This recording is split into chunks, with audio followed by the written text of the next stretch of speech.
Nós temos séries clássicas de terror, como Contos da Cripta e Além da Imaginação, e até mesmo material feito para o público mais jovem, como Goosebumps, histórias para arrepiar, sendo que nos últimos tempos a Netflix vem nos presenteando com todo o Halloween um seriado distinto. Porém, nós temos várias séries menores que foram produzidas do gênero ao longo de várias décadas. E aqui eu quero comentar sobre 5 delas que passaram no Brasil, porém meio despercebidas. Então, vamos aqui no Monstros e Aventuras falar sobre 5 dessas produções, começando pelo seriado oficial do Fred Krueger. Pois é, eu, Luiz, sou fã da franquia de filmes A Hora do Pesadelo, e eles tiveram também um seriado de televisão, com bem menos orçamento, diga-se de passagem, que foi no finalzinho dos anos 80, começando dos anos 90, que durou mais de 40 episódios em 2 temporadas. E aqui a única coisa que temos dos filmes originais é manter parte da história do Fred Krueger, de sua origem. Então aqui ele é julgado inocente após uma série de assassinatos de crianças, e o que acontece é que parte da população secretamente mata ele. Só que o fantasma retorna sendo ainda mais cruel e poderoso do que era quando ele estava vivo. Sendo que o ator é o mesmo do filmes, que é o Robert Englund. Contudo, a série em si, ela é muito mais focada em falar sobre os problemas, mais precisamente dos acontecimentos macabros na rua Elm Street, onde ocorre a maioria dos filmes. Tanto que o nome do filme dos filmes originalmente, assim como do próprio seriado, é Nightmare in Elm Street, isto é, Pesadelos da Rua Elm. Então, aqui a gente tem tanto a questão de até onde o Fred Krueger, na verdade, influencia secretamente os acontecimentos, como o fantasma lá dentro, sendo de forma direta ou indireta. A maioria das vezes, inclusive, ele é só o narrador da história. E até onde, na verdade, a rua em si é um local meio macabro, amaldiçoado, né? E o próprio Fred Krueger, na verdade, surge como um fantasma sombrio justamente pelas propriedades sobrenaturais secretas que existem no lugar. Então, o seriado, ele durou mais de 40 episódios, sendo que cada um era uma história própria com personagens e atores diferentes. E nós tivemos também uma outra série baseada também em outra grande franquia de terror, porém que segue um rumo totalmente distinto. Lembrando que fala aqui embaixo quais filmes de terror você gosta e acha que dariam um seriado ótimo. Lembrando que o próprio Hora do Pesadelo, já tivemos tanto da HBO quanto do Netflix a manifestação de interesse de produzir um seriado para streaming, mas até o momento continua meio enrolado, né? O que será do futuro da franquia? Isto é, e se realmente ainda dá para renovar. Um dia a gente pode pegar e comentar aqui, inclusive, sobre até onde continua atual ou não A Hora do Pesadelo. Prosseguindo, outro material foi Sexta-feira 13, que aqui no Brasil, quando ele foi exibido, ele saiu, foi principalmente na TV a cabo, se não me engano era no USA Channel, diferente do Fred Krueger, que chegou a passar um pouquinho no SBT, sendo que ele foge totalmente da história do filme. Porque a ideia era a empresa pegar e vamos pegar o nome Sexta-feira 13 que ficou tão marcado com nossos filmes e a gente mete num seriado de televisão de terror. Sendo que não temos nada a ver com o assassino de Crystal Lake, mas nesse seriado, que chegou, como eu disse, teve 2 nomes aqui no Brasil, Sexta-feira 13 O Legado e Sexta-feira 13 a série mesmo, sendo que aqui temos um homem e uma mulher que são primos, sendo que descobrem herdeiros de uma loja de antiguidades. Porém, ao receber sua herança, eles descobrem que o dono, parente deles, na verdade tinha feito um pacto com o capiroto, fazendo com que os itens da loja fossem amaldiçoados, trazendo muita dor e sofrimento para quem adquirisse eles, em troca de poder, longevidade, dinheiro. Só que ele acaba se arrependendo e o próprio capiroto vai pegar a alma dele de volta e para de criar objetos amaldiçoados. Porém, aqueles que já foram vendidos continuam circulando por aí. Então, a gente tem durante os episódios, a dupla, mais um senhor que é especialista em antiguidades também, pegando e indo atrás das pessoas com os objetos amaldiçoados para pegar eles de volta, né?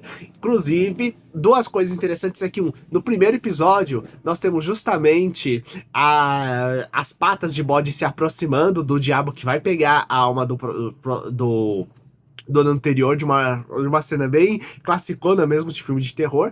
E ao longo da série a gente vê os episódios, cada um com um objeto amaldiçoado diferentes, sendo que um dos meus prediletos é um dos mais birutas, onde temos uma cadeira que foi invenção de um cientista louco, que o que acontece? Ela é usada para sugar o líquido cerebral de uma pessoa e transferir para outra. Então a pessoa que é a vítima ela morre, enquanto a outra suga a inteligência de quem foi falecido. Então uma espécie de cadeira vampira de cérebros, né?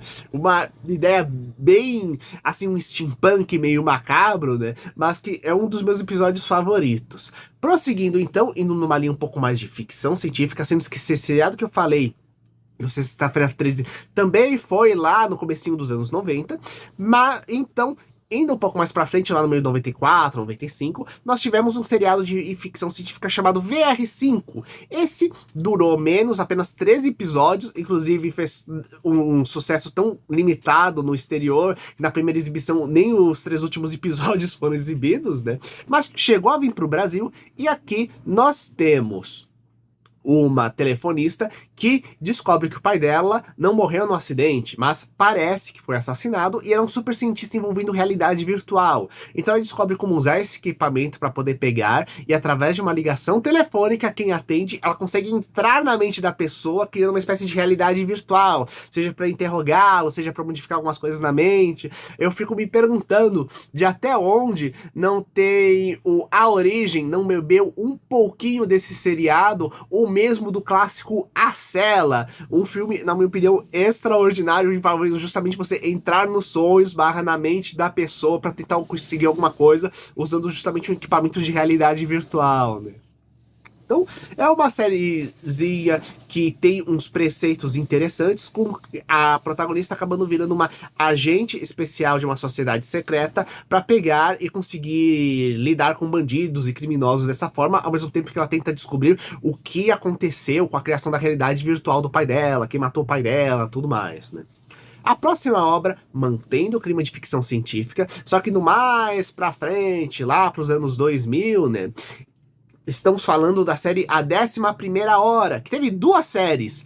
Uma de origem inglesa e outra americana de 2000, norte-americana de 2008, que essa sim veio para o Brasil e que eu assisti, eu acho que se não me engano, no SBT mesmo também. Sendo que aqui nós temos um cientista que é usado como consultoria de um grupo policial para os crimes mais bizarros. Sendo que a primeira série eram 4 episódios, uma minissérie em inglês estrelada pelo Patrick Stewart, sim, o mesmo cara que fez o Professor Xavier e o meu querido Capitão Picard de Guerra nas Estrelas, sendo que a série, ela teve essa remake norte-americana, e teve mais episódios e pegando outros artistas. Sendo que aqui tem 2 histórias, que inclusive os episódios tinham média 2 historinhas, que me marcaram bastante. Uma delas é de um cemitério clandestino que é descoberto de fetos, onde descobrem que um cientista louco está tentando pegar e clonar pessoas. Lembrando, a história se passa meio que no nosso mundo. Então, as tecnologias são reais. Então, muitas coisas macabras, na verdade, não funcionam de forma muito errada, como aconteceria mesmo aqui, né? Então, eles tentam achar quem é o cara que tá fazendo esses experimentos secretos. E 2, onde temos crianças no qual são feitas com problemas de deficiência intelectual, ou que tem autismo, entre outras alterações, e que são feitos experimentos que podem ter resultados fatais para tentar deixar elas super inteligentes, que tem os mais bizarros resultados, né? Então é uma série bem interessante que traz muitas discussões bem legais sobre o limite da ciência e da intervenção da ciência dentro do corpo humano, né? E é muito interessante. E o que acontece? Para encerrar, voltando ao nível do suspense sobrenatural, existe uma outra série, dessa vez com 3 ou 4 temporadas, que foi The Collector. Essa série, que é de origem canadense, mostra um sendo feita em 2004, ela mostra um...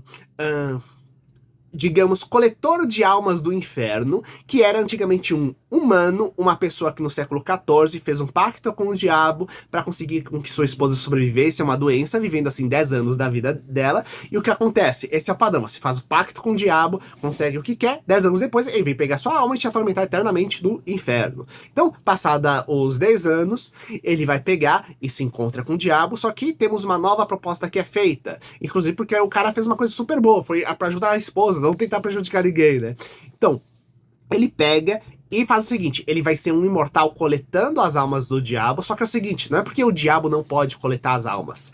Ele vai ter um número de horas específica quando encontra as pessoas para poder pegar e convencer elas a se arrependerem do pacto. Se a pessoa se arrepender, simplesmente perde todos os poderes sobrenaturais ou todas as conquistas que foram feitas por causa do pacto e a pessoa não vai pro inferno. Porém, se acabou as horas, a pessoa vai ter sua alma removida, isto é, morre e vai ser torturada eternamente, né? Então, a maioria das vezes, digamos, a pessoa não quer naturalmente abstrair daquele poder do tipo de tanta noção de autoridade, ou melhor, de falsa autoridade que é criado com essas habilidades demoníacas, né? E o que acontece, um dos meus episódios favoritos, onde inclusive a pessoa se arrepende, é de um padre que faz um pacto com o diabo justamente para ser o maior exorcista do mundo, sabe? Para conseguir exorcizar qualquer um, etc, né?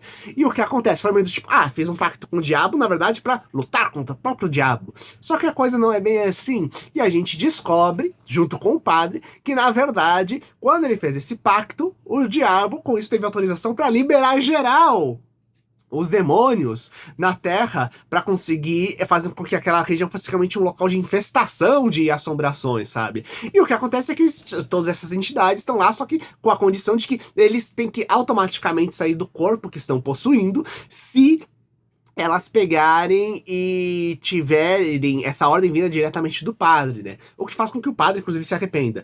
Só que o coletor de almas, no início, ele estranha aquele pedido, porque diz, ué, mas o diabo ele consegue se multiplicar e tem vários poderes, inclusive eu já vi ele em vários locais ao mesmo tempo, por que ele precisaria de demônios, né? Então o que acontece? Ele descobre que, na verdade, quando a pessoa, ela que fez o pacto, ela vai pro inferno, ela tem uma segunda oportunidade, no qual o que acontece? Olha, você pode voltar para a Terra sem o seu corpo, só sua manifestação espiritual, sem ter uma forma definida, só que apenas se você atormentar as pessoas para elas cometerem atrocidades como eu vou orientar. Então, esses demônios, na verdade, são pessoas que fizeram o pacto, só que fizeram um segundo pacto para se libertar do inferno em troca de trazer o caos na Terra. Um seriado que, na minha opinião, ele traz uma coisa meio de drama, mas com cada história realmente única e bem gostosinha. Recomendo muito vocês irem atrás desses materiais para verem uns materiais diferentes. Inclusive, se alguém tiver acesso, por favor, tragam para o Brasil algum desses conteúdos que são tão difíceis de achar para o Brasil, né? Já que, por exemplo, A Hora do Pesadelo, a gente tem a maioria dos filmes dentro do HBO Max, porém o seriado em si só existe um único local no mundo oficialmente, que é no Screambox, um sistema de streaming de terror exclusivo dos Estados Unidos, né? Então, coloque aqui embaixo quais outros seriados você assistia que são poucos lembrados de produções de terror ou que dialogam com o tema. Se gostaram, compartilhem com seus amigos e até o próximo vídeo. Falou!